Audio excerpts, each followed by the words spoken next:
નમસ્કાર મિત્રો, સ્વાગત છે અમારી યુટ્યુબ ચેનલ ઓલેજ હેપીમાં. મિત્રો, આપણે આજના પ્રશ્નો જોઈએ એ પહેલાં તમને એક માહિતી આપવા માગું છું. મિત્રો, ડિસેમ્બર 2019થી જૂન 2020 સુધીના મહત્ત્વના પ્રશ્નોની 500 કરંટ અફેર્સના પ્રશ્નોની PDF જો તમે ડાઉનલોડ કરવા માંગતા હોય તો ડિસ્ક્રિપ્શનમાં તમને એની લિંક મળી જશે, જેની કિંમત છે ફક્ત 20 રૂપિયા. તો મિત્રો, ડિસેમ્બર 2019થી જૂન 2020 સુધીના મહત્ત્વના કરંટ અફેર્સના 500 પ્રશ્નો ફક્ત 20 રૂપિયામાં. તો ચલો મિત્રો, હવે આપણે આગળના આજના પ્રશ્નો શરૂ કરીએ. તો શરૂ કરીએ મિત્રો આજના ક્વેશ્ચન્સ. ફર્સ્ટ ક્વેશ્ચન, તાજેતરમાં કયા દેશે ઓપન સ્કાય સંધિથી અલગ થવાની જાહેરાત કરી છે? તો અમેરિકાએ ઓપન સ્કાય સંધિથી અલગ થવાની જાહેરાત કરી છે. તાજેતરમાં પીપીઈ ઉત્પાદનમાં ભારતનું સ્થાન કેટલામું છે? તો બીજા નંબરનું છે પીપીઈ ઉત્પાદનમાં ભારતનું સ્થાન. કેન્દ્ર સરકારે કયા મંદિરને સંપૂર્ણ રીતે સોલરાઇઝ કરવાની જાહેરાત કરી છે? તો કોણાર્ક સૂર્ય મંદિરને કેન્દ્ર સરકારે સંપૂર્ણ રીતે સોલરાઇઝ કરવાની જાહેરાત કરી છે. પતંજલિએ કયા નામથી કોમર્સ પ્લેટફોર્મ લોન્ચ કર્યું છે? તો ઓર્ડરબી નામથી કોમર્સ પ્લેટફોર્મ પતંજલિએ લોન્ચ કર્યું છે. પાકિસ્તાનની પ્રથમ શીખ મહિલાનું નામ જણાવો, જેમને બ્રિટનમાં પ્રચલિત એવોર્ડ માટે નામાંકિત કરવામાં આવે છે. તો મનમીત કૌર છે પાકિસ્તાનની પ્રથમ શીખ મહિલા, જેમને બ્રિટનમાં પ્રચલિત એવોર્ડ માટે નામાંકિત કરવામાં આવ્યા છે. કોમનવેલ્થ ડે ક્યારે મનાવવામાં આવે? 24 મેના રોજ. જમ્મુ કાશ્મીર લોકસેવા આયોગના અધ્યક્ષ તરીકે કોની નિમણૂક થઈ છે? બ્રિજરાજની નિમણૂક કરવામાં આવી છે. રિઝર્વ બેન્કે રેપો રેટ ઘટાડીને કેટલો કરે છે? તો રિઝર્વ બેન્કે રેપો રેટ ઘટાડીને 4% કરવામાં આવે છે. તાજેતરમાં નવરક્ષક નામની પીપીઈ કિટ કોના દ્વારા બનાવવામાં આવી છે? તો ભારતીય નૌસેના દ્વારા બનાવવામાં આવી છે. તાજેતરમાં આઈસીસીએ કયા નામથી વેબિનાર સિરીઝ શરૂ કરી છે? લીડિંગ ધ ગેમ નામથી વેબિનાર સિરીઝ શરૂ કરી છે આઈસીસીએ. તાજેતરમાં કયા રાજ્યના મુખ્યમંત્રીએ શ્રમ સિદ્ધિ અભિયાનની શરૂઆત કરી છે? તો મધ્યપ્રદેશના મુખ્યમંત્રીએ. મધ્યપ્રદેશની રાજધાની છે ભોપાલ. મુખ્યમંત્રી છે શિવરાજસિંહ ચૌહાણ.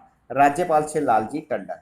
અને બીજું યાદ રાખજો મિત્રો, Kanha national park, Bandhavgarh national park, Sanjay national park મધ્યપ્રદેશમાં આવેલ છે.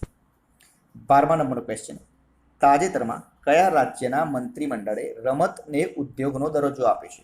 તો મિઝોરમના મંત્રીમંડળે. મુખ્યમંત્રી છે જોરામ થંગા. રાજ્યપાલ છે PS શ્રીધરન ને પિલ્લાઈ.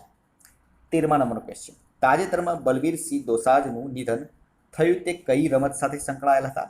હોકી રમત સાથે સંકળાયેલા હતા અને ઓલિમ્પિકમાં 3 વાર ગોલ્ડ મેડલ વિજેતા હતા. 14મા નંબરનો ક્વેશ્ચન, તાજેતરમાં તાઇવાનના રાષ્ટ્રપતિ તરીકે કોની નિમણૂક થઈ? સાઈ ઇઝવેનની નિમણૂક કરવામાં આવી છે. તાજેતરમાં કઈ રાજ્ય સરકારે શરાબ દારૂની MRP પર 50% સ્પેશિયલ કોવિડ ફી લગાવવાની જાહેરાત કરી છે? તો ઓડિશાની સરકારે. ઓડિશાની રાજધાની છે ભુવનેશ્વર અને મુખ્યમંત્રી છે નવનીત પટનાયક. આગળનો ક્વેશ્ચન, તાજેતરમાં ભારતીય મોસમ વિભાગે મોસમ સેવાની જાણકારી માટે કઈ એપ્લિકેશન લોન્ચ કરી છે? ઉમંગ નામની એપ્લિકેશન લોન્ચ કરવામાં આવી છે. ભારતીય મોસમ વિભાગે મોસમની જાણકારી માટે. તાજેતરમાં કયા દેશે પ્રશાંત મહાસાગરમાં લેઝર હથિયારોનું પરીક્ષણ કર્યું? અમેરિકાએ.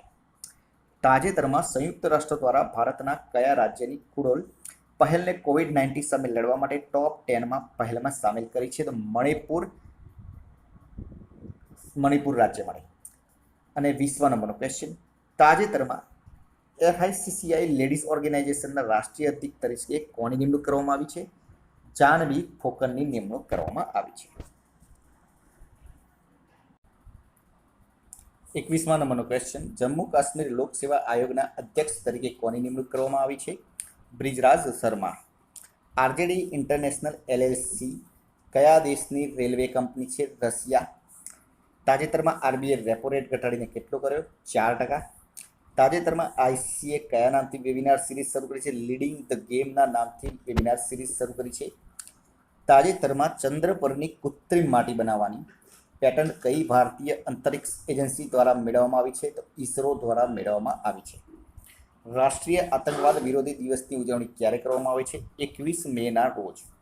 સંવાદ અને વિકાસ માટે સાંસ્કૃતિક વિવિધતા માટેનો વિશ્વ દિવસની ઉજવણી ક્યારે કરવામાં આવે છે? તો એ પણ 21 મેના રોજ. WHOના 34 સભ્ય કાર્યકારી બોર્ડના આગામી અધ્યક્ષ કોણ બનશે? ડૉક્ટર હર્ષવર્ધન. તાજેતરમાં ગુજરાતમાં ઓપન કોરોના વોરિયર અભિયાનનો પ્રારંભ કોના હસ્તે કરવામાં આવ્યો? તો વિજયભાઈ રૂપાણીના હસ્તે 21 મેથી 27 મે એટલે કે એક અઠવાડિયા સુધી ચાલ્યો. તાજેતરમાં કોના દ્વારા બેક સ્કૂલ અભિયાન શરૂ કરવામાં આવ્યું છે? એસર દ્વારા. તાજેતરમાં ગિફીને કઈ કંપનીએ ખરીદી? ફેસબુકે. National bank for agriculture and rural development નાબાર્ડના ચેરમેન તરીકે કોની નિમણૂક કરવામાં આવી છે? ગોવિંદા રાજુલુ ચિંતલની નિમણૂક કરવામાં આવી છે. તાજેતરમાં કોના દ્વારા કોવિડ-19 દર્દી માટે રેલ બોટ નામનો રોબોટ તૈયાર કર્યો છે? દક્ષિણ મધ્ય રેલવે ઝોન. તાજેતરમાં એલેક્ઝાન્ડર ડેલ રિમ્પલ એવોર્ડ 2019થી કોને સન્માનિત કરવામાં આવ્યા?